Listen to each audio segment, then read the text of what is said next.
Hello! Okay guys, I'm bored of the old format. Today I'm going to try something new. And it's called This Sunday! Woo! So yeah, afterwards if you want to let me know in the comment what you think of the format. I was going to read out the Black Book of Irony, but instead I'm going to read a couple of paragraphs from each book, from 4 books that I like. The first one is Skullduggery Pleasant, just Skullduggery Pleasant, so here goes. Even though it's signed up, I don't know whether you can see it, can you see it? Yeah, you can see it. Gordon Edgley's sudden death came as a shock to everyone, not at least himself. One moment he was in his study, 7 words into the 25th sentence of the final chapter of his new book, and the darkness reigned upon them. And next, he was dead. A tragic loss. His mind echoed numbly as he slipped away. The funeral was attended by family and acquaintances, but not many friends. Gordon hadn't been a well-liked figure in the publishing world, for although the books he wrote were tales, horrors, magic and wonders, he regularly reared the heads of the bestsellers list. He had a distinguishing habit of insulting people without realising, and laughing at their shock. It was at Gordon's funeral, however, that Stephanie Edgley first caught the sight of a gentleman in a tanned overcoat. So that's the opening wee bit from Skullduggery Pleasant, and he's a good guy. The next is from a classic, a modern classic. And I'm covering the title. You can just see The Great Gatsby. I have a guy doing a weird stuff. Okay.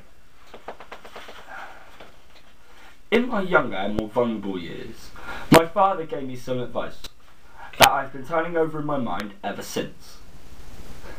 Whenever you feel like criticising anyone, he told me, just remember that people in this world, haven't had the advantages you have had. He didn't say any more, but we have always been unusually communicative in a reserved way. I understood that he meant a great deal more than that.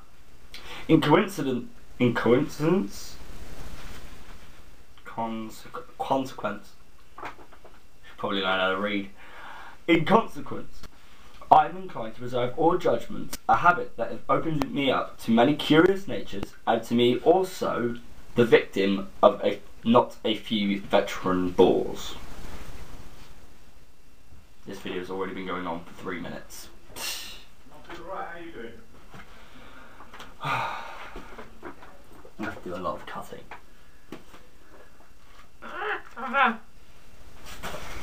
1984, George Orwell. Whatever was written on the paper must have been some kind of political meaning. As far as you could see, there were 2 possibilities, one much more likely than the other. That the girl was in fact an agent of the Thought Police, as he had feared. He didn't know why the Thought Police would choose to deliver a message in such fashion, but perhaps they had their reasons. The thing that was written on the paper might have been a threat, or a summons, or in order to commit suicide. A trap of some description. I was going to read more, but I'm very quickly running out of time.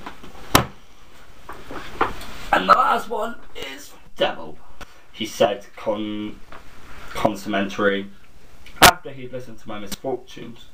Well, what are you up to now? Looking for lodgings, I answered. I was trying to solve the problem as whether or not it would be possible to get a comfortable room for a reasonable price. Such a strange thing, remarked my companion. You're the second man to say that to me today. And who is the first? I asked. A fellow I'm working with in the chemical lab in the laboratory up at the hospital.